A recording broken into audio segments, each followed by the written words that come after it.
I get it. Now I get it. Now I know why Micah Parsons wants to come to Philly. And to be honest with you, now I don't know I want him.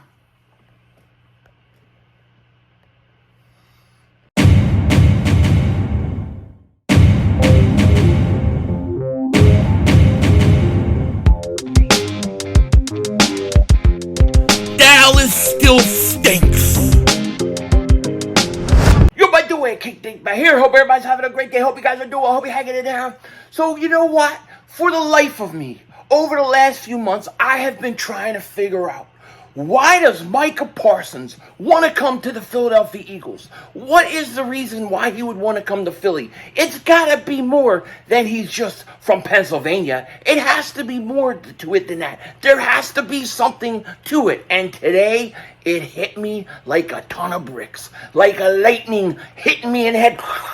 Like I figured out what Micah Parsons is up to. And I got to let everybody know. And to be honest with you, after realizing it, I'm not sure that I want him. But before we do that, and I bang a hole in this wall, if you're new to the channel and you like the content, make sure you hit that like button. More importantly, make sure you subscribe to the most censored, the most throttled Eagles content creator in all of the internet. And if you've been subscribed for a while, I just want to thank you so much for the support you give to me. It truly means a lot. And definitely check and make sure you're still subscribed. I don't know if there's some shenanigans going on at YouTube or it's just they're updating their system. But today, at some point, I lost instantly 53 subscribers. Instantly were erased. I have no idea why. This happens every couple times a year. It'll happen when YouTube will just clean things up. I don't know if it's just me or if it's everybody. But if you guys could double check, that would be huge for me. And I would truly appreciate it. Now, I'm ready for football to begin. Like, I'm ready for camp. I'm busting. I can't wait for it to begin. I need it, like, now. I need it, like, yesterday. You know what I mean? And I'm probably driving my wife crazy. So it's probably good that football should start now. And I'm waiting for the Kelly Greens. Like, how long are we going to wait for these Kelly Green jerseys to get here? Like, every day I wake up, it's the first thing I check. Did the Kelly Green come out yet? Nothing. I think Tampa just released that they're coming back with their old, sickle, I don't know what the hell, sickle cell or cream sickle, whatever the hell they call it. They're coming out with their old uniforms again. But it's time for us to come up with ours because I'm spending all my money on throwbacks. Like, I just got myself a Clyde Simmons. I got myself another Randall. And then they got Seth Joyner, Mitchell and Ness. They have Seth Joyner.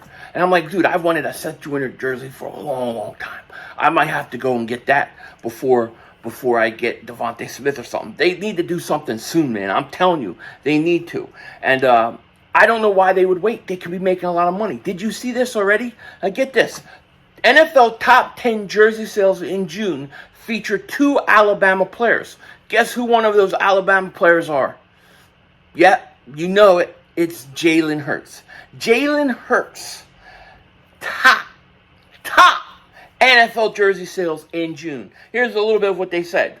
No, while it doesn't really mean much at the end of the day, it's still an honor to rank at the top of the NFL jersey sales. In the past month of June, 2 former Alabama players made the NFL top 10 in jersey sales. Jalen Hurts and Bryce Young. Hurts actually led the entire league in the month, while Young had the 9th most sales. He had the number 1 selling jersey in the month of June. And we don't have Kelly Green out? What are we doing? We could be making that Strato. You could be making some Fazools right now. I mean, even more so than usual. But people are going out and they're spending all their money on these jerseys. We're waiting for Kelly Green. Gotta get the Kelly Green. Damn it, my 3 chins in the back of my head. Keep hitting that, man. I'm so fat. Fat man with a chin. Yeah, that's why I drive my car. I have to like keep the headrest back so my big fat lumpy chins don't crash into it. But anyways, so hopefully they'll come out with these jerseys soon, man. I'm really like I'm hoping. Like it's starting to get on my nerves a little bit. I'm starting to get like a little bit anxious about it because it's like, dude, what are we waiting for? You know, it's crazy. It really is. Did you guys see this one thing? Lane Johnson deadlifts 700 pounds. You can see it on Twitter. I'll put the link in the description. Lane Johnson deadlifting 700 pounds, and what a beast he is. What a beast. Dan Cilio I was on his show today, and he asked me a really interesting question. Is Lane Johnson the best offensive lineman you have seen with the Eagles? I don't know for how long, but, in a while. And I really had to think about it because I hadn't really thought about it. It was on the, it was just out of the blue question. And I answered Jason Peters, and I'm still thinking about it. I'm thinking, Jason Peters, I still think you got to put Jason Peters there at number one. But by the time it's all said and done, Lane and Jason Kelce, they may be right up there. But, man, that's a hard question because I think Lane Johnson I think he's very underrated. Because he plays right tackle, I think he's very underrated. Would he be the best offensive lineman I've seen? I'm still going to have to put Peters there. I probably have to put Peters. But I am curious what you guys think. Who would you put him? Where would you put Lane? I'd probably put Lane like 2 or 3. I'd probably do Peters, Kelce, and Lane. I think that this offensive line for the Philadelphia Eagles is literally one of the most underrated offensive lines in all of football we've seen. I think this is actually one of the better offensive lines we've seen in years. But they will not get the credit until they win a Super Bowl. But when you look at it, right, even in 2017 when you had Peters, even though he was out, you still had Kelce, you had Lane. You have Kelce and Lane right now. To me, those guys are most likely Hall of Famers. Kelce is a shoo-in. I think Lane will get in there when it's all said and done too.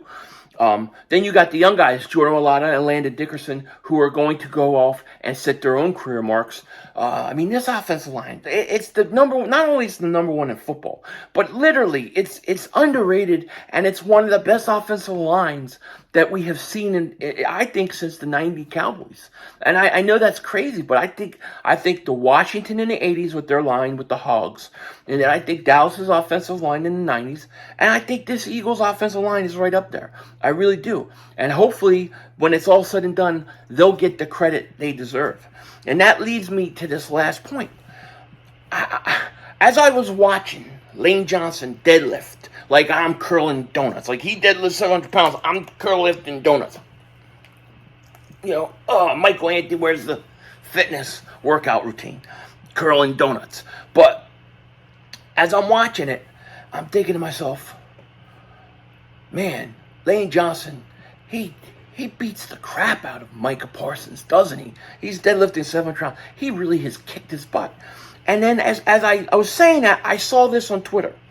And this was a post, and it said, Micah Parsons has just 3 pressures and no quarterback hits for the Pound Cowboys last night when they were playing the Eagles. He had all of them when Lane Johnson was out. So he got 3 pressures when Lane Johnson went out of the game. And I said to myself, what has Micah Parsons ever done against the Eagles? Like, if he's so good and he's so great, why does he want to come to Philly so bad? And why and what has he done against the Eagles? Because normally, if you're dominating a team, if you're destroying a team, you don't want to go to that team. You own that team. You want to play that team as much as possible. I'm sure Boston Scott would love to play the Giants 17 games a year. I'm sure he would, because some teams you just go off against. You don't want to play against. You don't want to play for those teams. You want to play against them. So I looked up Micah Parsons' statistics against the Eagles, and here it is. Micah Parsons has 8 solo tackles, 6 sacks, and a half a sack in 3 games versus the Eagles. 8 solo tackles, 6 sacks, 6 assists, a half a sack in 3 games versus the Eagles. September 27th, 2021.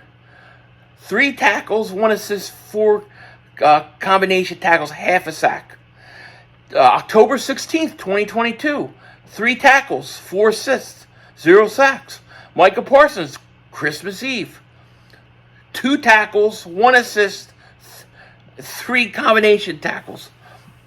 Oh my gosh. Combos.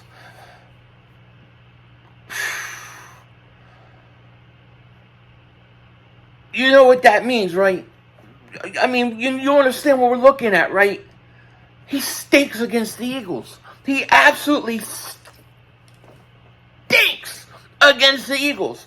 Micah Parsons can't do crap against the Eagles.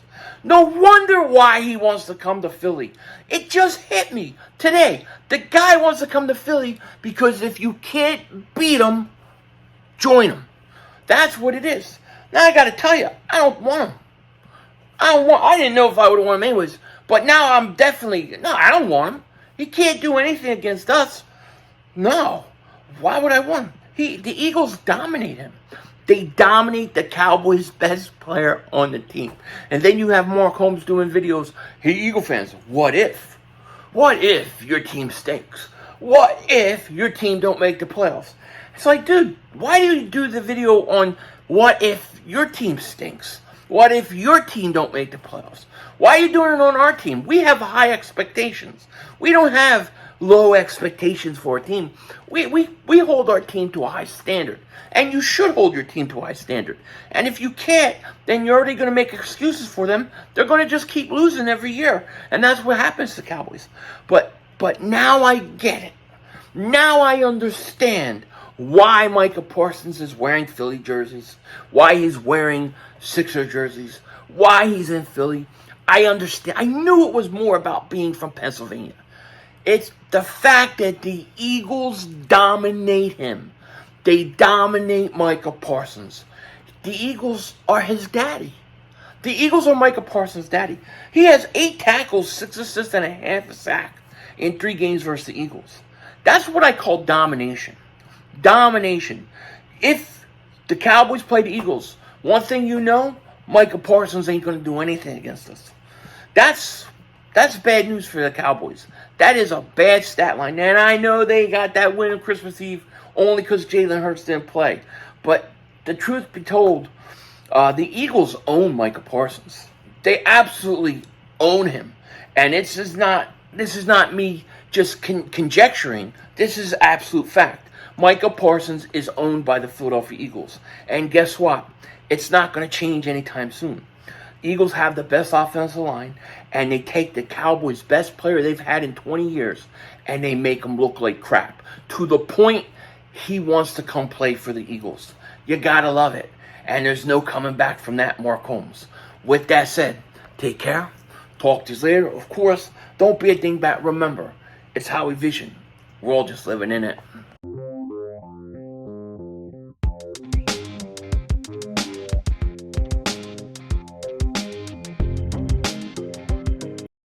So I needed to trim the bushes, right?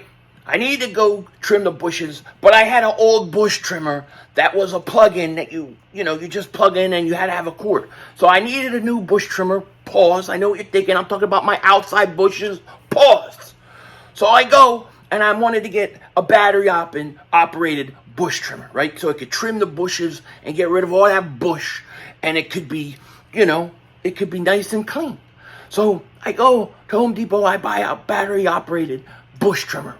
And I then go to go trim those bushes and get the bushes all clean.